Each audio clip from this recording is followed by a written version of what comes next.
Friends कैसे हैं। आशा करता हूँ बहुत अच्छे होंगे। और आज हम लोग करने वाले हैं बिहार जीविका। क्या करने वाले हैं? बिहार जीविका 2025 में जो आप लोगों का जो है फॉर्म भरा गया है, ठीक है, इसी का एग्जाम आप लोगों को बहुत जल्द देखने को मिलेगा। बहुत कम समय जो है यहाँ पे मिलने वाला है आपके लिए। तो मैंने जो है क्लासेस स्टार्ट कर दिया है, और जो भी मेरे दोस्त क्लास से नहीं जुड़ रहे हैं तो बिल्कुल ही आप लोग जुड़िए। 8 बजे शाम में जो है ये क्लासेज होता है, और बिल्कुल आपके पूरे सब्जेक्ट को यहाँ पे कवर करते हुए मैंने इस क्लास को चालू किया है, ठीक है। ये आपके लिए एक मॉक टेस्ट के जैसा मैंने बनाया हुआ है, मॉडल सेट जिस तरीके से आप समझ सकते हैं। और मॉक टेस्ट में आपको यहाँ पे जो है बहुत सारे आपके डाउट क्लियर होते हैं, जैसे कि आप कौन कौन से प्रश्न आएंगे, किन टॉपिक से आएंगे, ये सारे के सारे टॉपिक यहाँ पे क्लियर होते हैं। और उसके बाद से आपको जो है यहाँ पे अनुमान भी लग जाता है कि आप कितने सही कर रहे हो, ठीक है। एक टेस्ट आपको हो जाता है जो कि आपको बिल्कुल इसी तरीके से प्रश्न पेपर में भी देखने को मिलेगा। तो बिहार जीविका में जितने भी मेरे दोस्त जो है फॉर्म को फिलअप कर चुके हैं, तो उनके लिए बहुत सुनहरा मौका है कि आपके लिए देखिए, मैं जो है आपको रीजनिंग भी पढ़ा रहा हूँ, यहाँ पे मैथ भी पढ़ा रहा हूँ, और आपके जीके जीएस भी पढ़ा रहा हूँ, और आपके कंप्यूटर भी पढ़ा रहा हूँ। तो चारे को चारों सब्जेक्ट, और उसके बाद से जो आप लोगों का बिहार जीविका जो है रिलेटेड, बिहार जीविका से जो रिलेटेड प्रश्न होता है जीविका जी के, उससे भी मैंने जो है आपके प्रश्न बिल्कुल कराया हुआ है। जैसे आपने पिछले 2-3 क्लासेस जो शुरू में देखा, उसमें हम लोगों ने जीविका के जितने भी महत्वपूर्ण प्रश्न थे उसको कवर कर लिया है। और जिन्होंने भी उन टॉपिकों को नहीं देखा है तो बिल्कुल ही आप क्लास में जाएं और उनको जो है बिल्कुल देख लें। मैंने प्ले लिस्ट बना दिया है, वहां पे सारे के सारे वीडियो उपलब्ध है। और इस क्लास के पीडीएफ भी आपको मैं डेली ही फ्री में देता हूं। आपको जैसे मालूम है कि इस क्लास के डिस्क्रिप्शन में एक लिंक दिया गया होगा व्हाट्सएप का, उससे आप लोग जुड़ जाइए मेरे व्हाट्सएप ग्रुप में, और डेली ही आपको जैसे क्लास खत्म होती है तो उसका पीडीएफ वहां पे डेली प्रोवाइड हो जाता है, ठीक है। तो जितने भी मेरे दोस्त यहाँ पे जो है फॉर्म को भर दिए हैं, तो आप लोग किसी भी एंगल से गलती ना करें, डेली क्लास में आए। और एक छोटी सी रिक्वेस्ट है कि आप लोग क्लास को पहले लाइक कर दो, और चैनल को सब्सक्राइब नहीं किए हो तो सब्सक्राइब कर लो, ताकि हम लोग क्लास को स्टार्ट करें। देखिए, आप लोगों से केवल लाइक ही हम लोग मांगते हैं, ताकि हमें अच्छा लगे कि हाँ, मैं जो वीडियो बना रहा हूँ आपको पसंद आ रहा है। जैसे कि यहाँ पे जो है डेली ही क्लास कराता हूँ, तो आपको बिल्कुल एक भी पैसा कहीं से देने की आवश्यकता नहीं है, कहीं पर भी कोई कोर्सेज लेने की आवश्यकता नहीं है, बिल्कुल फ्री में हम पढ़ा रहे हैं। डेली आप क्लास कीजिए, 100% सिलेक्शन होगा। चलिए, पहला प्रश्न को अब फटाफट से प्रश्न को सॉल्व करेंगे। कह रहा है कि उस विकल्प का चयन करें जो तीसरी संख्या से उसी तरीके से संबंधित है जैसे दूसरी संख्या पहली संख्या से संबंधित है। हर एक प्रश्न के लिए आपको मिलेंगे 10 सेकंड का समय। रीजनिंग के हर एक प्रश्न के लिए आपको मात्र मिलेगा 10 सेकंड का समय। तो आप कोशिश करना कि जैसे प्रश्न आता है, आप कॉपी और कलम पर फटाफट से प्रश्नों को सॉल्व करके इसका जो है उत्तर मुझे बताने की कोशिश करेंगे। तो सभी लोगों के उत्तर यहाँ पे आना चाहिए, और फटाफट से आना चाहिए, ठीक है। फटाफट से आपके उत्तर यहाँ पे आना चाहिए। चलिएगा, अब देखते हैं। मैंने देखा 12 से जो है लिखा गया है, यहाँ पे कितना लिख दिया है, 12 से जो है यहाँ पे 138। उसी प्रकार 14 से जो है हम क्या करें कि यहाँ पे वैल्यू मुझे प्राप्त हो। तो मैंने देखा कि यहाँ पे जो है 12 से 148 पे जाना है मुझे, ये 12 को लिया और 12 का वर्ग कर दिया। कितना होता है? 12 बराही 144 होता है। और उसमें से मैंने क्या कर दिया कि 6 घटा दिया, ठीक है, इसका आधा घटा दिया समझ लो, या 6 घटा दिया समझ लो। तो ये हो सकता है 138। अब इसके आगे जब हम चलेंगे तो लिखा है 14, और 14 का जब स्क्वायर करेंगे तो ये होता है कितना? 196। कितना होता है? 196। और 196 में से आपको क्या करना पड़ेगा, जैसे यहाँ पे 12 था तो 12 में 2 से भाग करके आधा करके 6 घटाया, 12 का आधा, तो 14 का आधा कर दो 7, 7 घटा दो तो कितना आ जाए? 189। और 189 जब मैंने घटाया तो देखा आपके ऑप्शन नंबर सी वाला जो है बिल्कुल करेक्ट उत्तर था। तो आशा करता हूं कि आप जो है इस प्रश्न को बिल्कुल 100% समझ गए होंगे। और किसी भी प्रश्न में किसी तरीके का आपको डाउट हो, मैथ, रीजनिंग, जीके, जीएस, तो बिल्कुल आप कमेंट बॉक्स में बिल्कुल पूछ सकते हो, ठीक है। बिल्कुल बिल्कुल आपके सारे कमेंट के जो है मैं रिप्लाई देता हूँ, पढ़ता भी हूँ, ठीक है। सारे जो है आपके देखे जाते हैं। कह रहा है यदि सिंक को जो है 49 लिखा जाता है, उसी कुट भाषा में क्राफ्ट को जो है 43 लिखा जाता है, तो प्रिंट को जो है किस प्रकार से लिखा जाएगा? ये आप लोगों को कोडिंग डिकोडिंग का प्रश्न है। अब जो है स्टार लगा लीजिएगा। कोडिंग डिकोडिंग से आपका 100% प्रश्न आएगा, इसमें किसी तरीके के डाउट नहीं होना चाहिए कि कोडिंग डिकोडिंग से प्रश्न आपके एग्जाम हॉल में नहीं पूछेगा, ठीक है। तो आप तैयार रहना। कोडिंग डिकोडिंग से रिलेटेड प्रश्नों को सॉल्व करने के लिए। जैसे मैंने देखा यहाँ पे, तो सबसे पहले जो है आप कोडिंग डिकोडिंग वाले प्रश्नों को आप इस तरीके से उतार लेना है। और मैंने आपको क्या बताया कि आपको इसके कोड याद होने चाहिए। जैसे ए बी सी डी आप लिखते हो ना, तो ए आता है एक पे, तो एक याद होना चाहिए, बी दूसरे पे है, सी तीसरे पे है, डी चौथे पे, तो आपको बिल्कुल मालूम होना चाहिए। जैसे कोई पूछ दे जे कितने पे होता है, आई कितने पे होता है, तो आपको बिल्कुल याद रहेगा तो बन जाएगा। अब मैंने देखा यस कितने पे होता है 19 पे, तो 19 लिख दिया। आई कितने पे होता है 9 पे, तो 9 लिख दिया। एन कितने पे होता है 14 पे, तो 14 लिख दिया। के कितने पे होता है, तो के होता है 11 पे। अब इन सभी को जोड़ लेता हूं, तो ये हो गया आपका 30, 30 और 14 44, 44 और 9 कितना होता है आपका 44, और जब 9 यहाँ पे जोड़ा गया तो ये हो गया आपका कितना, आप कहोगे भाई साहब 53 हो गया, ठीक है। परंतु यहाँ पे जब मैंने देखा तो 49 लिखा, मतलब मैंने देखा कि यहाँ पे 4 जो है माइनस करके लिया गया है 49, ठीक है। 4 क्यों माइनस किया गया, तो देख लो आप, इसमें अंकों की संख्या, अक्षरों में अंकों की संख्या कितना है 4, इसलिए यहाँ पे जो है 53 में से 4 माइनस कर दिया है, ठीक है। सेम टू सेम लॉजिक आपको यहाँ पे भी वही देखने को मिलेगा, और इसके आगे जब हम चलेंगे तो यहाँ पे भी वही लॉजिक हम लगा के सॉल्व करेंगे। जैसे लिखा है PRINT, तो प्रिंट को जो है बिल्कुल उसी लॉजिक से, उसी आधार पे आप सॉल्व करने की कोशिश करेंगे। तो जैसे मुझे देखने को मिला यहाँ पे लिखा है पी, तो पी का कोड होता है 16, आर का कोड होता है 18, आई का कोड होता है 9, एन का कोड होता है कितना 14, और टी का कोड कितना होता है 20। तो अब जो है इसको सॉल्व कर लो, अब जो है इसको सॉल्व कर लो और बताने की कोशिश करोगे। तो देखिए अब अगर जोड़ने जाएंगे हम लोग, तो यहाँ पे क्या हो सकता है, ये दोनों जोड़ दो, कितना हो गया 30, 30 20 50, 50 और 18 कितना हो जाएगा 68, 68 और 9 कितना हो जाएगा 77, और 77 के बाद से आप देख लो कितने अंक है, यहाँ पे काउंट कर लो, तो 3 2 5, यहाँ पे 5 माइनस करोगे, आप कहोगे 72 जो है आपका बिल्कुल 100% सही उत्तर है।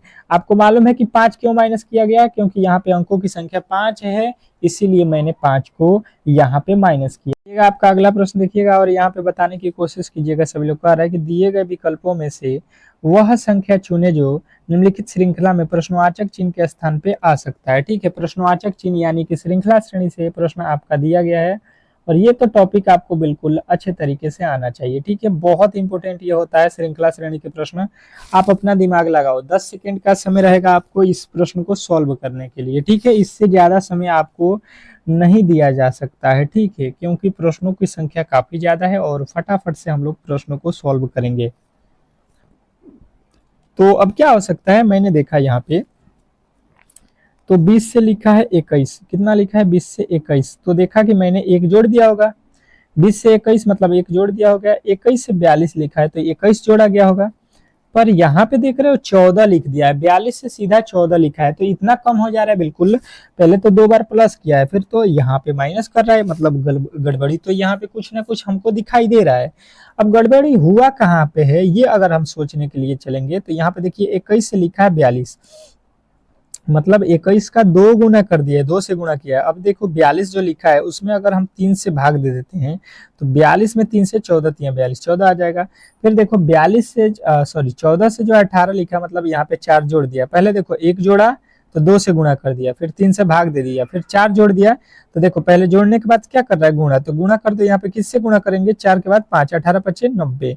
तो बात क्लियर आपको समझ में आ गया होगा कि ऑप्शन नंबर सी जो है आपका 100% सही उत्तर है, इसमें किसी तरीके के डाउट नहीं होना चाहिए। इसके आगे आप जाओगे तो कितना करना पड़ेगा, 6 से भाग देना पड़ेगा, गुणा के बाद भाग, अब 90 में 6 से भाग दे दो 15। बिल्कुल आपका ये श्रृंखला बहुत इंपॉर्टेंट था, और आशा करता हूं कि आपको ये प्रश्न बिल्कुल समझ में आ गया होगा, और ऐसे प्रश्नों में किसी भी तरीके के आपके डाउट नहीं होना चाहिए।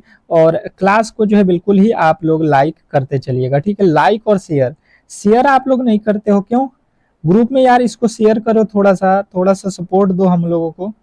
नेक्स्ट प्रश्न, अगला प्रश्न देखेंगे, आप लोगों के सामने आ चुका है। कह रहा है यहाँ पे कि नीचे दी गई आकृति में श्रृंखला में आने वाली जो है आकृति का चयन करें, ठीक है। यहाँ पे देखिएगा 3 जो है आकृतियां दी गई हैं और चौथा आकृति हम लोगों से पूछा गया है। तो अब जो है बताने की कोशिश करेंगे आप लोग कि जो है इस प्रश्न का राइट उत्तर क्या होने वाला है। फिगर से रिलेटेड प्रश्न आपके एग्जाम हॉल में बार बार पूछता है, तो ये आप लोगों को टॉपिक बिल्कुल अच्छे तरीके से आना चाहिए, ठीक है। बताने की कोशिश करेंगे सभी लोग कि इस प्रश्न का जो है राइट उत्तर क्या होने वाला है। बिल्कुल गलती नहीं होना चाहिए। देखिए जो भी प्रश्न है आपको अगर समझ में नहीं आता है तो दोबारा से समझिए, दोबारा से वीडियो को देखिए, ठीक है, बिल्कुल समझ में आएगा। परंतु यहाँ पे एक भी प्रश्न ऐसा नहीं है कि जो आप यहाँ पे फालतू से पढ़ रहे हो, ठीक है। बिल्कुल इसी लेवल के प्रश्न, इसी तरीके के प्रश्न आपके एग्जाम हॉल में पूछे जाएंगे और फिर वहां पे आपको दिक्कत हो जाएगा अगर आप अभी से जो है अच्छे तरीके से तैयारी नहीं करते हो तो, ठीक है। तो अब देखिएगा यहाँ पे हम लोग अगर सॉल्व करने चलेंगे तो मैंने देखा कि यहाँ पे एक जो है ये लकीर और ये दूसरा लकीर, दो लकीर हो गया। यहाँ पे मैंने देखा एक और दो, ये तीन लकीर हो गया। मैंने यहाँ पे देखा एक दो तीन चार लकीर हो गया, ठीक है। ये दो लकीर से बना है, ये तीन, और ये चार से बना है। तो यहाँ पे आप बताओगे कितने लकीर से हम लोग चित्र को बनाएंगे? पांच। क्या इसमें पांच चित्र लगा, पांच जो है वैल्यू लगा हुआ है, पांच चित्र। यहाँ पे देखो ये तो चार से बना हुआ है तो ये नहीं होगा, इसमें भी चार से बना हुआ है, तो भाई साहब ये बिल्कुल गलत। और अगर आपने तीनों गलत निकाल दिया तो हमें तो नहीं लगता है कि जो है बचा हुआ है उसको यहाँ पे किसी भी एंगल से कोई गलत कर सकता है, ठीक है। मैं आशा करता हूँ कि बिल्कुल आप इस प्रश्न को आसानी तरीके से समझ गए होंगे और मैं वही कर रहा हूँ कि बिल्कुल आपको सरल तरीके से समझा सकूं। अगर समझ में नहीं आता है तो बिल्कुल बताने की कोशिश करेंगे कि कौन से प्रश्न आपको समझ में नहीं आया। बिल्कुल हम कोशिश करेंगे कि आपको उस क्वेश्चन को फिर से दोबारा से समझा दें। निम्नलिखित पैटर्न का जो है ध्यान पूर्वक अध्ययन करें और नीचे दिए गए विकल्पों में से लुप्त संख्या ज्ञात करें, मतलब वाट के स्थान पे आपको बताना है। अभी आपके जीके के प्रश्न है और उसके बाद से मैथ के प्रश्न है, कंप्यूटर के प्रश्न है, तो आपको जाना कहीं पर नहीं है, पूरे के पूरे क्लास को देखकर ही जाना है, सिलेक्शन लेना है। तो अब पहले इस प्रश्न को सॉल्व करो, पहले इस प्रश्न को सॉल्व करोगे, देखते हैं कौन कौन सॉल्व कर देता है। देखते हैं हम कि इस प्रश्न को कौन कौन सॉल्व कर देता है, क्योंकि प्रश्न बहुत महत्वपूर्ण है और कहीं ना कहीं आपको ऐसे प्रश्न मिलेंगे। तो आप यहाँ पे क्या कर सकते हो, सबसे पहले हम देखेंगे यहाँ पे, इसको ये समझ लो पंक्ति है, ठीक है, और ये दूसरी पंक्ति है और ये तीसरी पंक्ति में हमें बताना है। तो पहले वाले पंक्ति में 6 और जो है 13 को ले लो और लाना है 72। तो क्या करेंगे, 6 गुणे 13 कर देते हैं, क्योंकि 72 बहुत बड़ी संख्या है। तो 6 13 छक्के कितना हो जाता है, 78। परंतु यहाँ पे तो वैल्यू हमें 72 ही लाना था, मतलब यहाँ पे जो है आपको क्या करना पड़ेगा। तो देखिए फिर इसमें से 6 ठो अगर हम माइनस कर देते हैं तो ये हो जाएगा 72। लॉजिक आपको समझना है, लॉजिक क्या कह रहा है कि आप 6 से गुणा करो, पहला संख्या से गुणा करो और पहला वाला संख्या को घटा दो। बात समझ में आ रहा है? ये 6 से गुणा करके 6 घटा दिया गया, फिर यहाँ पे वही लॉजिक लगाना है। तो 4 गुणे 7 करना है और माइनस का फिर से 4 करना है, ठीक है। तो 7 चौका कितना हो जाता है, 28, और 28 में से 4 को फिर घटाते हो तो कितना आता है, आप कहोगे 24, और यही 24 आपको यहाँ पे दिया गया है। लॉजिक बिल्कुल आसान था, आप वही लॉजिक लगा दो। यहाँ पे क्या लिखा है, 9, और 9 में गुणा करो 11 से, 11 9 99, और यही 9 जो है फिर से दोबारा आपको यहाँ पे माइनस करना है। तो 99 में से 4 माइनस करो, सॉरी 9 माइनस करोगे तो कितना आ जाएगा, 90। और मुझे नहीं लगता है कि ऐसा कोई भी होगा जिसको ये प्रश्न भी समझ में नहीं आया होगा, ठीक है। बिल्कुल समझ में आया होगा और समझ में आ रहा है तो थम्स अप का मैसेज सभी लोगों के आना चाहिए, ठीक है। सभी लोगों के थम्स अप का मैसेज आना चाहिए और यहाँ पे वीडियो को लाइक शेयर करना नहीं भूलना है, ठीक है। शेयर तो बिल्कुल कर दीजिए एक बार। अब देखिएगा अगला प्रश्न आपके सामने है और ये प्रश्न तो दमदार है। कह रहा है यहाँ पे कि निम्नलिखित पैटर्न का ध्यानपूर्वक अध्ययन कीजिए और विकल्पों में लुप्त संख्या का जो है चयन करें। जो यहाँ पे विकल्प दिए गए हैं इसमें जो है आपको लुप्त संख्या बताना है। जैसे कि आपको मालूम है कि ये जो कोना है यहाँ पे वैल्यू नहीं दिया गया है, तो यहाँ पे बताने की कोशिश करेंगे। और क्लास का टाइमिंग एक बार और बता दूं कि 8 PM पे, शाम में 8 PM पे ही क्लास आपको प्रोवाइड होता है, डेली प्रोवाइड होता है। डेली क्लास को बिल्कुल आपको करते रहना है अगर बेहतर आप करना चाहते हो तो। चलिएगा, केवल फॉर्म भरने से तो नहीं होगा, क्योंकि देख लो 4 से 5 लाख से तो कम छात्र भरने वाले नहीं है यहाँ पे। और पोस्ट कितना है तो आपको मालूम है 2747, ठीक है। यानी कि बहुत बहुत जो है यहाँ पे फाइट करना पड़ेगा आपको, बहुत ज्यादा मेहनत करना पड़ेगा। तो जो पढ़ेगा भाई साहब उसी का रिजल्ट होगा। अब देख लो कितने लोग पढ़ने वाले हैं, ये भी आप मिला लेना कि पढ़ने वाले बहुत कम है। जैसे 4 लाख 5 लाख तो फॉर्म भरे जाते हैं, पर इसमें से आप मान के चलना ना कि 50,000 ही लोग पढ़ेंगे, यानी कि आपको 50,000 लड़कों में ही फाइट करना है। 50,000 लड़कों से ही आपको यहाँ पे जो है दिक्कत होने वाला है, ठीक है। तो इनको आपको संभालना पड़ेगा। 25 और 5 से हमें लाया गया है यहाँ पे 120। किस तरीके से लाया है, तो अगर हम देखेंगे तो 25 और गुणे 5 कर देंगे तो कितना आता है 125, और 125 में से फिर 5 घटा देंगे तो 120 जो है आपको यहाँ पे मिल जाएगा। बात क्लियर समझ में आ रहा होगा। उसी तरीके से यहाँ पे किया हो गया होगा, और इस 7 को जो है घटा दिए, आप गुणा कर लो, 7 तरीके 21, 7 दूने 14, और ये 2 16 हो गया, और इसमें से 7 घटाएंगे बिल्कुल 154 हो गया। ठीक है, अब वही लॉजिक यहाँ पे भी लगाना पड़ेगा। यहाँ पे तो संख्या नहीं मालूम है, यहाँ पे तो संख्या नहीं दिया है, तो आप देख लो यहाँ से कितना मर्त में ये कट रहा है। यहाँ से देखो क्या कर रहा है, यहाँ पे 7 दूना का 14, और यहाँ पे 7 दूना का 14, कितना हो रहा है 7 दूना का 14 22। यहाँ पे देख लो कितना हो रहा है 5 दूना का 10, 5 दूना का 10, 22 से गुणा किया है। यहाँ से भी आप देख लो कितना हो जाएगा, यहाँ पे तो 22 से होगा, 13 दूना 26। नहीं, लॉजिक यहाँ पे आपको थोड़े से अलग तरीके से सोचना पड़ेगा। जैसे यहाँ पे क्या किया गया है, इसको जोड़ लो, इसको यहाँ पे 13 जोड़ लो। जब यहाँ पे 7 माइनस किया गया है, इसमें से 5 जो है माइनस कर रहा है, तो आप 13 जोड़ दो, कितना हो जाएगा, तो 6 3 9, 5 1 6, और ये हो जाएगा आपका 269, 169। और 169 में क्या करना पड़ेगा, अब आपको किससे भाग देना है, यहाँ पे वो संख्या जो है फिर से क्या है 13 ही है। ठीक है, तो देखो ये तो 21 से 169 में भाग नहीं लगेगा, 23 से 169 में नहीं लगेगा, 11 से आपका नहीं लगेगा, तो बचा हुआ क्या है 13 ही है। आप यहाँ से ऑप्शन के तरीके से भी बनाओगे तो 13 यहाँ पे लिख लो। ठीक है, 13 और 13 में पहले क्या कर दो, यहाँ पे गुणा कर दो, कितना हो जाएगा 169। 169 में से आपको कितना 13 ही माइनस करोगे, 156 आ जाएगा। जिस तरीके से इसको गुणा करोगे और 7 जो है इसमें से माइनस करोगे तो बिल्कुल आ जाएगा। इसमें गुणा करके 5 माइनस किए हो। ठीक है, बिल्कुल। नेक्स्ट प्रश्न की ओर चलेंगे, और अगला प्रश्न कह रहा है कि संजय पूर्व की ओर 10 किलोमीटर चलता है और दाईं ओर मुड़ता है, 5 किलोमीटर चलता है, वह दाईं ओर और मुड़ता है और 10 किलोमीटर चलता है। अब वह जो है अपने प्रारंभिक बिंदु से कितने दूरी पर है, ये हम लोगों से पूछा गया है। तो अब जो है आप सिंपली इसको किस तरीके से हैंडल करोगे, ये आपको यहाँ पे ध्यान देना है। 10 सेकंड का समय रहेगा, ज्यादा समय आपको बिल्कुल नहीं दिया जाएगा। ठीक है, और ये दिशा से रिलेटेड प्रश्न है, थोड़े से इसमें आप लोगों को कंफ्यूज होगा, क्योंकि आपने अगर ये चैप्टर नहीं पढ़ा होगा तो बिल्कुल प्रॉब्लम क्रिएट हो जाएगा। तो चलिए इसको हम लोग इजी वे में समझ लेते हैं, और कभी भी ऐसे प्रश्नों को आप गलत नहीं करोगे। जैसे आप इस तरीके से लकीर खींच लेना, और ऊपर के दिशा को समझना कि उत्तर है, नीचे के दक्षिण होता है, इधर का पूरब होता है, और ये वाला दिशा आपका पश्चिम होता है। इस तरीके से आप कॉपी पर बना लेना कभी भी। अब इसने बोला कि 10 किलोमीटर जो है कहाँ जाना है आपको, तो देखो पूरब जाना है। पूरब यहाँ पे देख लो कहाँ पे है, अगर मैं यहाँ पे खड़ा हूँ तो हम इधर जाऊंगा तो पूरब हो जाएगा। 10 किलोमीटर मैं यहाँ तक गया। ठीक है, उसके बाद से कह रहा है कि वह दाहिना तरफ मुड़ा, तो आप अपना दाहिना साइड देख लो, तो नीचे इसका दाहिना साइड हो जाएगा। ठीक है, मुड़ता है और 5 किलोमीटर चलता है, तो नीचे कितना चला गया 5 किलोमीटर, यहाँ से नीचे मुड़ गया 5 किलोमीटर चल गया यहाँ पे।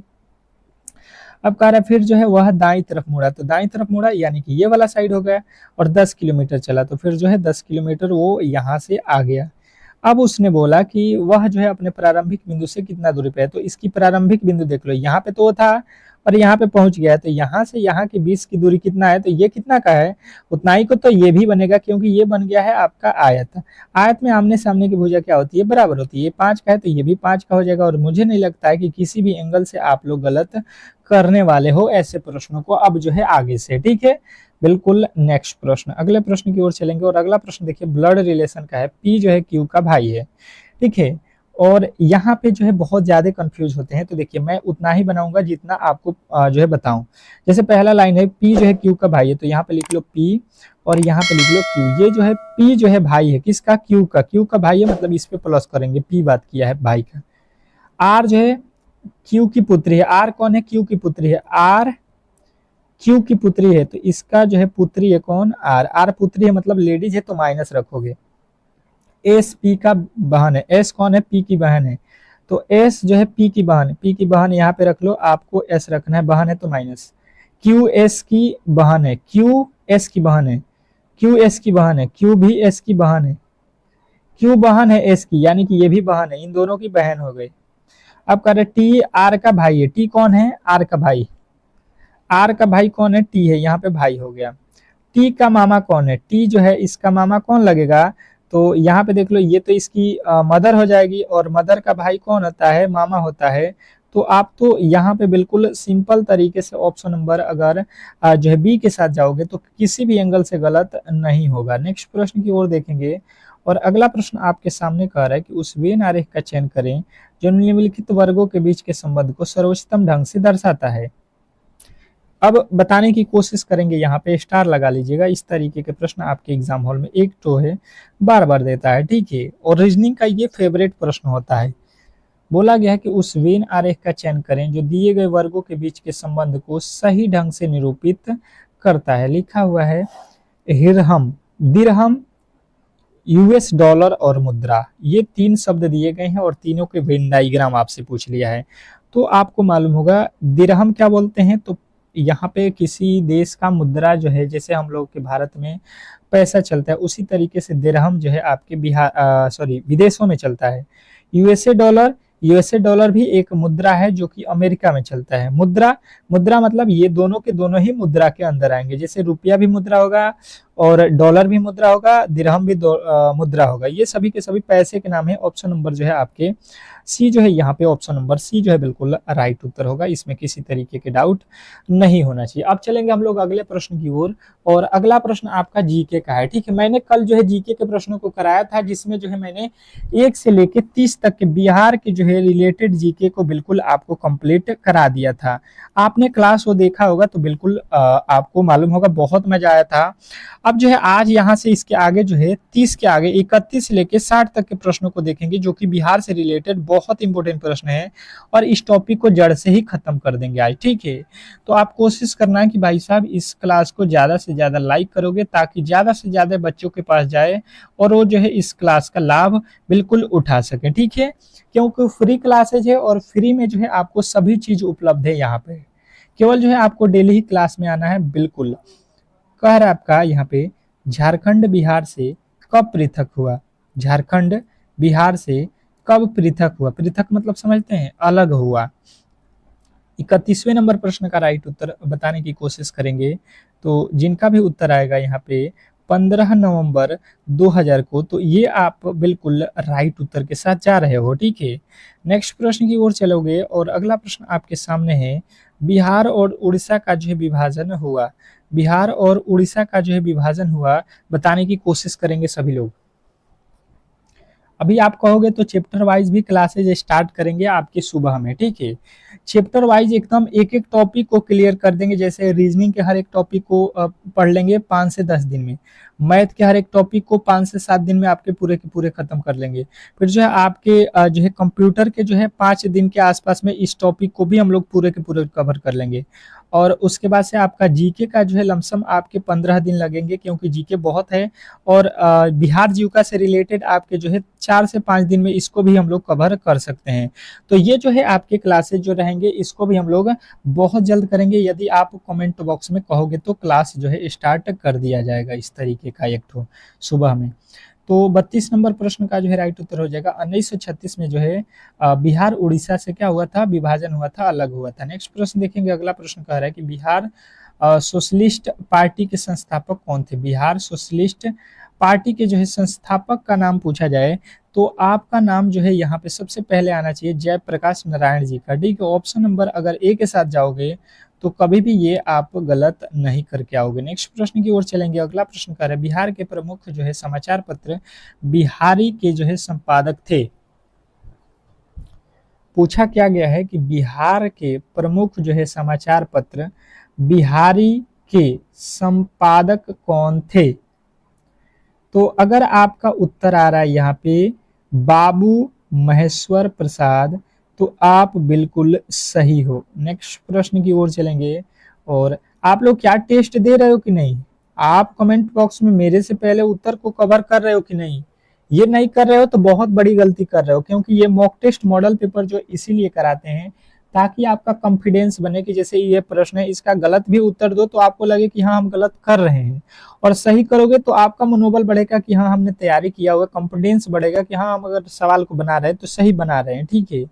ये बहुत जरूरी होता है। बिहार में किस स्थान पर भारतीय राष्ट्रीय कांग्रेस का जो है 1922 का जो है अधिवेशन हुआ, तो यहाँ पे आप कहोगे कि ये जो अधिवेशन हुआ था ये तो गया में हुआ था, ये तो आपके गया में हुआ था, option number B. Sorry C. Next प्रश्न की ओर चलेंगे और अगला प्रश्न आपके सामने। अगला प्रश्न कह रहे हैं यहाँ पे कि बिहार में किसान सभा की जो है स्थापना किसके द्वारा की गई। बिहार में किसान सभा की जो है स्थापना किसके द्वारा किया गया था, ये आप लोगों को बताना है। 36वें नंबर प्रश्न का जो है राइट उत्तर आपको यहाँ पे बिल्कुल आना चाहिए। 36वें नंबर प्रश्न पे आ चुके हैं और अगर आपने 36वें नंबर प्रश्न का जो है राइट उत्तर दिया है सहजानंद सरस्वती, तो बिल्कुल राइट उत्तर है। नेक्स्ट प्रश्न की ओर चलेंगे और अगला प्रश्न कह रहा है कि बिहार प्रांतीय किसान सभा का जो है गठन किस सन में हुआ। क्या पूछा गया है यहाँ पे, बिहार प्रांतीय किसान सभा का जो है गठन किस सन में हुआ। तो आपके राइट उत्तर यहाँ पे बनेगा मार्च 1929 में, मार्च 1929 ऑप्शन नंबर सी। नेक्स्ट प्रश्न की ओर चलेंगे और अगला प्रश्न कह रहा है कि बिहार बंगाल से कब पृथक हुआ। बिहार जो है बंगाल से अब कब अलग हुआ। अगर ये आपसे प्रश्न पूछ दे कभी, तो आपको किसी भी हालत में जो है याद रखना है 1900 जो है 12 ऑप्शन नंबर बी। बिल्कुल आपको एकदम एक एक प्रश्नों को हम लोग क्लियर करते चल रहे हैं। अगला प्रश्न कर रहा है 1857 की क्रांति के बिहार के नेता कौन थे। 1857 की क्रांति हुई उसमें बिहार से जो है कौन जो है इसको नेतृत्व कर रहे थे, इसको इस क्रांति को। तो आपके राइट उत्तर क्या बन पाएगा यहाँ पे, कुंवर सिंह। कुंवर सिंह, वीर कुंवर सिंह जो है आपने नाम सुना होगा। बिल्कुल अगला प्रश्न, पटना को प्रांतीय राजधानी कब प्रांतीय राजधानी बनाया गया था। मतलब किसके द्वारा पटना को जो है प्रांतीय राजधानी बनाया गया। तो आप कहोगे शेरशाह ने बनाया था पटना को बिहार की राजधानी। अगला प्रश्न कह रहा है कि बिहार में सर्वाधिक लोकप्रिय जो है सुल्तान कौन थे। बिहार में सर्वाधिक लोकप्रिय जो है सुल्तान कौन थे। तो 41वें नंबर प्रश्न का जो है राइट उत्तर हो जाएगा शेरशाह सूरी। नेक्स्ट प्रश्न देखिएगा, कह रहा है यहाँ पे कि जो है बताने की कोशिश करेंगे कि नालंदा विश्वविद्यालय का जो है वैभव किसके हाथों नष्ट हुआ। नालंदा विश्वविद्यालय का वैभव किसके हाथों नष्ट हुआ। तो कहोगे बख्तियार खिलजी के द्वारा। नेक्स्ट प्रश्न कह रहा है किस काल में बिहार की राजधानी राजनीतिक शक्ति, शैक्षिक एवं सांस्कृतिक गरिमा खंडित हुई। तो आपके राइट उत्तर बनेगा यहाँ पे मध्यकाल में। नेक्स्ट प्रश्न की ओर चलेंगे और अगला प्रश्न आपके सामने है, कह रहा है किस मुगल शासक ने सर्वप्रथम बिहार को अपने साम्राज्य में मिलाया था। किस मुगल शासक ने सबसे पहले बिहार को अपने साम्राज्य में मिलाया था। तो आपके राइट उत्तर बनेगा यहाँ पे, ये था अकबर। नेक्स्ट प्रश्न की ओर चलेंगे और अगला प्रश्न कह रहा है कि पाटलिपुत्र के जो है संस्थापक कौन थे। पाटलिपुत्र के अगर संस्थापक की बात की जाए तो उदयन थे। कौन, उदयन। यही पाटलिपुत्र की जो है बनाया था, ठीक है, बसाया था। पाटलिपुत्र के स्थित चंद्रगुप्त मौर्य का जो है महल मुख्यतः बना हुआ था। मतलब पाटलिपुत्र में स्थित जो चंद्रगुप्त का महल है वो मुख्य रूप से किसका बना हुआ है। तो आप कहोगे लकड़ियों का है, ठीक है। नेक्स्ट प्रश्न, अगला प्रश्न देखेंगे आप लोगों के सामने आ चुका है कि पाटलिपुत्र में इनमें से किस शासन ने सर्वप्रथम अपनी जो है राजधानी बनाई। पाटलिपुत्र में इनमें से किस शासक ने सर्वप्रथम अपनी राजधानी बनाई। तो आपके राइट उत्तर बनेगा चंद्रगुप्त मौर्य ने। नेक्स्ट प्रश्न देखिएगा आप लोगों के सामने आ चुका है कि बिहार में 1857 की क्रांति के नेता कुंवर सिंह का जो है देहांत कब हुआ था। अब कुंवर सिंह के देहांत जो है आप लोगों को कभी भी वीवीआई करना है, ठीक है। ये बिहार के एग्जाम में 100% पूछता है, ठीक है, कोई भी एग्जाम हो। तो 9 मई 1858 बिल्कुल याद रहेगा सभी को, बिल्कुल याद रहेगा। नेक्स्ट प्रश्न, अगला प्रश्न कह रहा है कि बिरसा मुंडा का जो है कार्य क्षेत्र कौन सा था। बिरसा मुंडा का जो है कार्य क्षेत्र अगर आपसे पूछ ले तो आपके राइट उत्तर बनेगा बलिया था। बिरसा मुंडा बलिया से यहाँ पे नेतृत्व कर रहे थे। नेक्स्ट प्रश्न कह रहा है स्वामी सहजानंद का जो है संबंध था। स्वामी सहजानंद का जो है संबंध है ये आपको बताना है। तो जिन्होंने भी बताया कि ये बिहार के किसान आंदोलन के साथ थे, बिल्कुल 100% सही उत्तर के साथ आप हो। नेक्स्ट प्रश्न की ओर चलेंगे और अगला प्रश्न कह रहा है चंद्रगुप्त मौर्य के गुरु थे। चंद्रगुप्त मौर्य के गुरु जो है आपको बताना है कौन थे। बिल्कुल बहुत अच्छा, बहुत बेहतरीन। क्लास जो है अच्छा लग रहा है तो यार लाइक तो होना ही चाहिए, कम से कम तो 500 लाइक यार कर दो। क्या 500 भी जीविका वाले मेरे दोस्त नहीं है जो है डेली क्लास करते हैं। डेली क्लास करते हैं तो बिल्कुल लाइक आपका आना चाहिए। चाणक्य जो है आपका बिल्कुल राइट उत्तर है। नेक्स्ट प्रश्न की ओर चलेंगे और अगला प्रश्न कह रहा है कि निम्न में से कौन बिहार में किसान आंदोलन के साथ जुड़े थे? निम्नलिखित में से कौन जो है बिहार किसान आंदोलन के साथ जुड़े थे, बताने की कोशिश करेंगे। 52वें नंबर प्रश्न का जो है राइट उत्तर हो जाएगा राजेंद्र प्रसाद। नेक्स्ट प्रश्न कह रहा है कांग्रेस सोशलिस्ट पार्टी की जो है पहली बैठक हुई, कांग्रेस सोशलिस्ट पार्टी की जो है बैठक हुई थी, तो आपके राइट उत्तर बनेगा पटना। नेक्स्ट प्रश्न की ओर चलेंगे और अगला प्रश्न कह रहा है श्री नरसिंह नारायण क्या थे? श्री नरसिंह नारायण क्या थे? तो आपके राइट उत्तर बनेगा यहाँ पे समाजवादी के थे नेता। ठीक है, नेक्स्ट प्रश्न, अगला प्रश्न कह रहा है कि जयप्रकाश नारायण किस पार्टी से संबंधित थे? जयप्रकाश नारायण तो ये समाजवादी पार्टी से थे, ऑप्शन नंबर सी। नेक्स्ट प्रश्न की ओर चलेंगे और अगला प्रश्न कह रहा है यहाँ पे कि रामचंद्र शर्मा किस गांव से थे? रामचंद्र शर्मा किस गांव से थे? तो आपको बताना है अमराहा गांव से थे। नेक्स्ट प्रश्न, अगला प्रश्न कह रहा है यहाँ पे कि जगत नारायण लाल को किस जेल में भेजा गया? जगत नारायण लाल को किस जेल में भेजा गया, आपको ये बताना है। तो जिन्होंने भी बताया इस प्रश्न का राइट उत्तर यहाँ पे बांकीपुर जेल का बिल्कुल 100% सही उत्तर है। नेक्स्ट प्रश्न कह रहे हैं यहाँ पे कि बिहार केसरी से किसे संबोधित किया जाता है?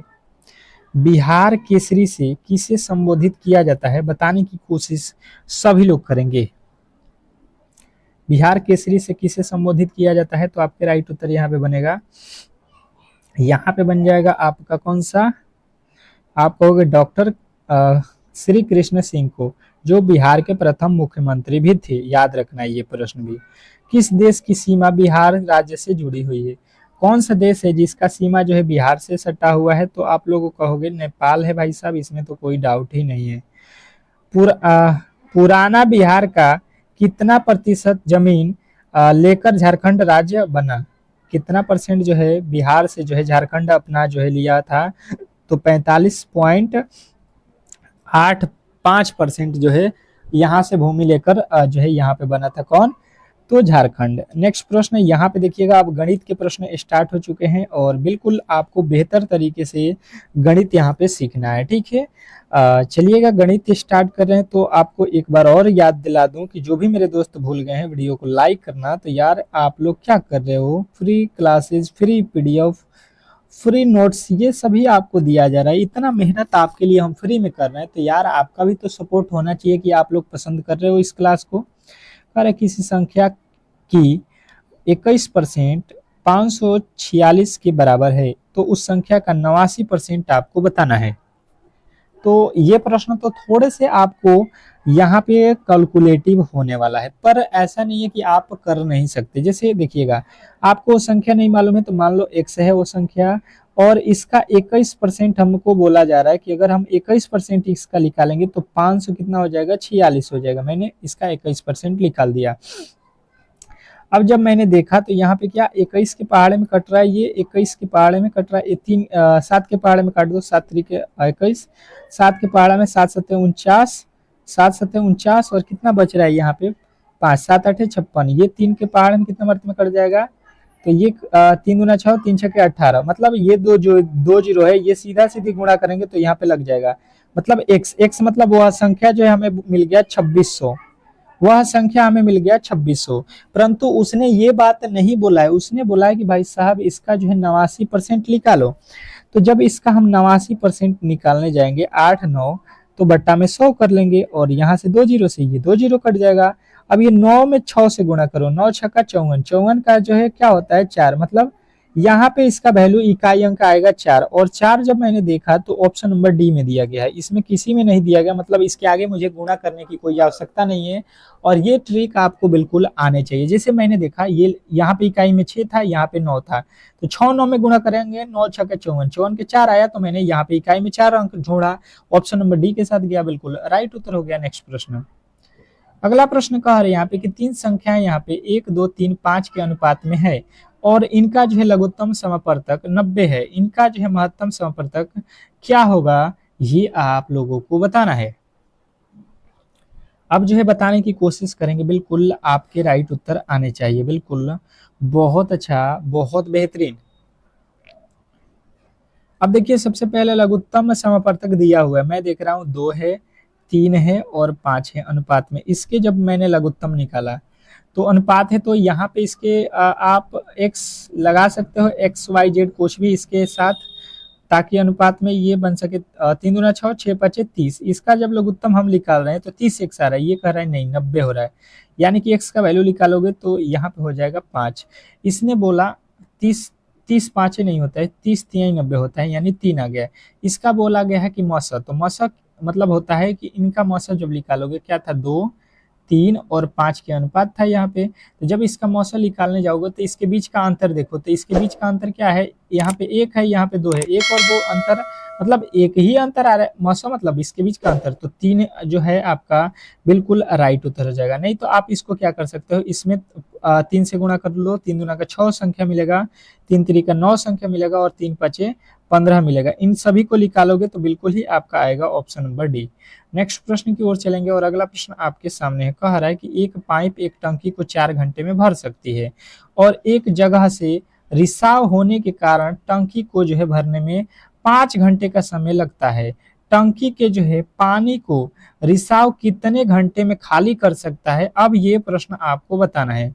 जैसे बोला गया है कि जैसे आप समझने की कोशिश करेंगे तो आपको बेहतर तरीके से, जैसे एक टंकी है, ठीक है, मान लेते हैं टंकी ए है, ये भरने का काम कर रहा है, ये 4 घंटे में पूरा का पूरा जो है जितना भी बड़ा टंकी है उसको वो भर देगा। परंतु बात यहाँ पे ये हो गया कि ये तो भर रहा है और एक जो है और टंकी इसमें टंकी में जो है छेद हो गया। जब टंकी में छेद हो गया मतलब एक और इसमें पाइप जुड़ गया है और यहाँ से पानी निकलने वाला, बी जो है पानी निकालने का काम कर रहा है। तो पानी जब जो भर रहा था 4 घंटा में, ए यहाँ पे 5 घंटा लग रहा है, क्योंकि कुछ पानी गिर जा रहा है टंकी जब रिसाव कर रहा है। तो इनका दोनों का लसाव आप ले लेना लघुत्तम, तो आ जाएगा 20। आप 4 के पहाड़ में 20 से भाग दोगे, 4 5 20 हो जाएगा, 5 के पहाड़ में भाग दोगे, यहाँ पे 4 हो जाएगा। अब देखो आप 5 तो भर रहे हो और 4 यहाँ पे खाली हो जा रहा है, ठीक है। तो यहाँ पे आप देखोगे तो अंतर आएगा 1 का, और टोटल टंकी कितना है, टंकी जो है आपका 20 लीटर का समझ लो, और 1 लीटर 1 घंटे में निकल रहा है, तो पूरा जो है टंकी खाली करना है हमें तो 20 घंटा लग जाएगा, ठीक है। तो 20 जिन्होंने भी बताया है, जिन्होंने भी इस प्रश्न का राइट उत्तर 20 बताया, उनका 100% सही उत्तर है, इसमें किसी तरीके के डाउट नहीं होना चाहिए। आशा करता हूं कि आपको भी ये प्रश्न बिल्कुल अच्छे तरीके से समझ में आ रहा होगा और ऐसे प्रश्नों को बिल्कुल आप इग्नोर नहीं करेंगे, ठीक है। अगला प्रश्न कह रहा है, यदि किसी मूलधन पर 2 वर्षों के लिए एक निश्चित ब्याज दर, साधारण ब्याज और चक्रवृद्धि ब्याज क्रमशः जो है 1600 और 1760 है, मूलधन क्या होगा, ये आप लोगों को बताना है। वेरी वेरी इंपॉर्टेंट प्रश्न है, बहुत अच्छा प्रश्न है, और इस क्लास को बनाने से पहले आपसे मैं चाहता हूं कि एक बार शेयर और लाइक जरूर कर लीजिएगा, ठीक है, क्योंकि प्रश्न में बहुत दम है। जैसे 2 वर्ष का जो है यहाँ पे बोला गया है कि ब्याज जो है 1600 है, ठीक है, यहाँ पे देख लो 1600 है, तो आप क्या कहोगे कि भाई साहब एक साल में कितना ब्याज दिए हैं, 800, फिर दूसरे साल में भी 800, तभी तो 1600 ब्याज हम लोगों ने 2 साल में दिया है। साधारण ब्याज में सेम ब्याज लगता है। और यहाँ पे जो है आप देखोगे, ये तो हो गया ये बात, और यहाँ पे अगर देखोगे तो पहला साल में आप चक्रवृद्धि ब्याज में भी सेम लगता है, और यहाँ पे कितना हो जाएगा आपका, हो जाएगा अगला वर्ष में कितना अधिक, तो ये 1700 हो जा रहा है, 1760, यानी कि ये हो जाएगा 960 हो जाएगा दूसरे वर्ष में। मतलब अगर देखोगे तो यहाँ पे कितने का बढ़ोतरी हो रहा है, 160 का, 160 ही हो रहा है, 160 ही हो रहा है, 160 अधिक हो रहा है, और ये 2 वर्ष का बात है, ठीक है, तो 160 अधिक हो जा रहा है। इसने बोला मूलधन क्या होगा, मूलधन कितना हो जाएगा, तो आप यहाँ से ये कर लो, मूलधन निकालना है ना, तो आप यहाँ पे क्या करोगे, यहाँ पे देख लो 160 लिखा गया है। देखो यहाँ पे तो थोड़े से मुश्किल हो जाएगा, पर हम लोग दूसरा लॉजिक यहाँ पे ये भी लगा सकते हैं। जैसे मैंने 2 वर्ष के लिए निश्चित धनराशि, तो यहाँ पे हम लोग ऑप्शन से इसको फटाफट से कर सकते हैं। जैसे 4000 रुपया है, जैसे तीसरे वाले अगर ऑप्शन के साथ हम चलेंगे तो 4000 रुपया मेरे पास है और 2 वर्ष का जो है ब्याज निकालना है, तो मूलधन, तो अगर मैंने माना है कि मूलधन 4000 है, तो मूलधन गुणे समय गुणे दर, दर तो यहाँ पे सेम होगा, तो दर का यूज नहीं करना है, बट्टा यहाँ पे 100 ले लेंगे, तो यहाँ से 2 जीरो से 2 जीरो कट जाएगा, 4 दूना के 8, यहाँ पे 8,000 आ जाएगा, ठीक है। और यहाँ पे देखिएगा 8,000 ही मैंने आपको बताया था कि ब्याज हो रहा है, क्योंकि 2 साल है तो 8 मिलके 1600 हुआ है। तो इस तरीके से आप सीधा सीधी बता सकते थे ऑप्शन नंबर सी, यहाँ पे ऑप्शन के अकॉर्डिंग, ठीक है। उस तरीके से इसको करिएगा तो बिल्कुल नहीं होने वाला है। तो इस तरीके से आप ऑप्शन नंबर सी के साथ बिल्कुल जा सकते हैं। चलिएगा, आशा करता हूँ कि आपको आज की क्लास बिल्कुल अच्छे तरीके से समझ में आ गया होगा। अगर क्लास अच्छे से समझ में आया है तो बिल्कुल क्लास को लाइक करेंगे, और चैनल पे नए आए हैं तो चैनल को सब्सक्राइब करके रखेंगे, ताकि इस तरीके की क्लास आपको डेली ही प्रोवाइड होगा। मिलते हैं एक और नेक्स्ट वीडियो में, तब तक के लिए धन्यवाद।